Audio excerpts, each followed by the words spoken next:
I'm one of those people who's been looking for a survival game to be my survival game for years now. As the genre has exploded, I've dabbled in games like Scum, V Rising, and Once Human, but none of them ever truly sucked me in, or they had elements that I just plain hated to stop me from playing the game. All that might change with the early access release of the Forever Winter on September 24th.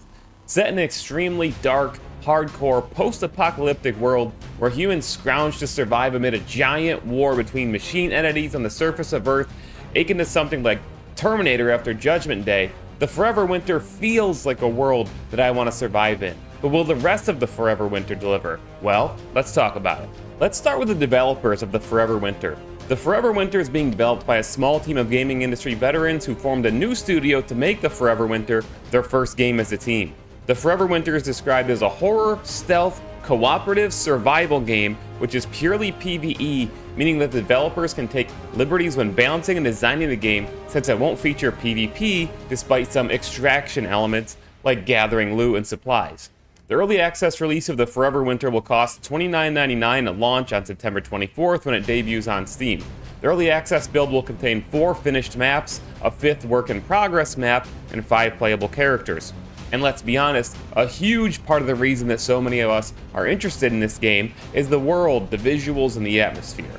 This game is dark, and I mean dark. It feels like an even more daunting and terrifying version of Marauders, or again, the Terminator universe after Judgment Day. Something like Gears of War and Doom all thrown in there. It's great, I love it.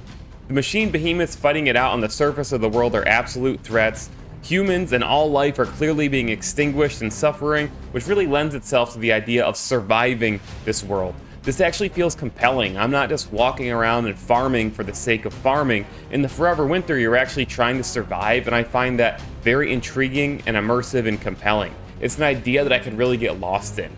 At the end of the day, though, what's going to make the Forever Winter, and any video game really, is its gameplay, right? Whether you keep coming back every day, week after week, is determined by how fun and engaging you find the game. The Forever Winter is both horror and stealth first.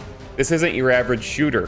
While combat and guns and equipment are certainly part of the game, players are going to have to pick their battles, as this is a war that humanity is absolutely losing.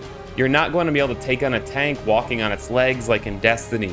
Shooting at it is probably going to get you killed, and the developers just flat out laugh at some of these things. This is a hardcore game. Stealthing through the world and avoiding death is paramount. This is, after all, a survival game, and the ability to do it with friends in PvE should be a lot of fun. I do believe that this approach will click with a certain audience for sure, but I think there are others who may struggle with not being able to engage in these blockbuster battles alongside Optimus Prime and company the way that you're used to in other games. You're really just an ant on the ground compared to these enemies occupying the world. And that's okay. You can't make a game that pleases everyone. I think if you make a really great game with an idea that resonates with a certain audience, that's all you need. I haven't gone hands-on with the Forever Winter yet, but I definitely have a lot of questions about its gameplay loops based on my prior experiences within the survival genre. How heavy are the survival elements when compared to the horror, stealth, so on and so forth? Scrounging up food and water for hours doesn't usually actually excite me, but maybe doing these things with incredible enemies and set pieces will make it more tolerable. There's also essentially a base building element known as the innards. This is also an element that I have sometimes found to be a slog in survival games. It needs to nail the right balance and not just feel like an endless grind where you never make any real progress. And given how hardcore the Forever Winter is planned to be, things might get scary. But the developers of Fundog say they're aware of this, and despite very hardcore gameplay systems and punishing game design in general, like food and water depleting even when you're not playing the game, they've included mechanics to help. For example, if you visit a friend's base and they have ample supplies and access to a wild number of vendors, you too have access to these things. If you've got the currency, you might be able to help catch yourself back up and recover. The team is also aware of the number of multiplayer games that struggle and quote-unquote die due to low player populations, especially during early access periods. A lot of times games will get a huge spike at launch and everyone's playing them, and then some months later you can't find a match. Fundog has taken steps to combat this by utilizing peer-to-peer servers, meaning that you can play the Forever Winter totally solo if you want to, even if Fundog themselves were to go away someday. We hope that doesn't happen, of course, but this is a very pragmatic approach that protects the player and people who buy the game up front. According to the team, discussions of console versions of the Forever Winter are ongoing, but no commitments have yet been made. Right now the focus is on the PC version of the Forever Winter and making it as strong as it can be. Hopefully, if the game is a success, we'll see the console versions come later down the line, as Fundog says they're already making plans for crossplay.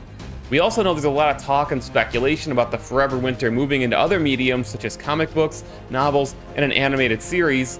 Maybe. The universe is certainly ripe for it. If anyone at Fundog is listening, let me volunteer. I've been writing Splitgate and Dead Drop short stories for years, and I've even published live-action content set in the Dead Drop universe. Give me a call, I'm ready to assist. Let's bring the Forever Winter to new audiences all around the world.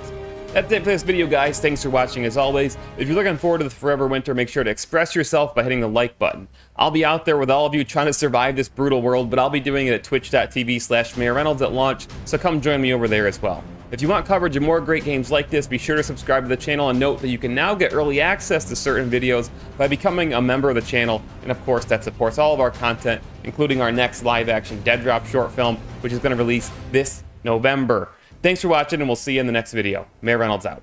This video is sponsored by G Fuel Energy, a sugar-free energy drink available in both powdered and canned form, and you can get 20% off using code MAYOR at discount. That's just MAYOR, M-A-Y-O-R. Right in checkout, it's going to get you 20% off. There's a ton of good flavors, including this new Cyberpunk 2077 Phantom Liberty flavor. If you need a competitive edge, guys, something to keep you up on those late nights, or just get you hyped for whatever the latest release is, look no further than G Fuel Energy and use code MAYOR to get a discount on your order and support my content and channel at the same time.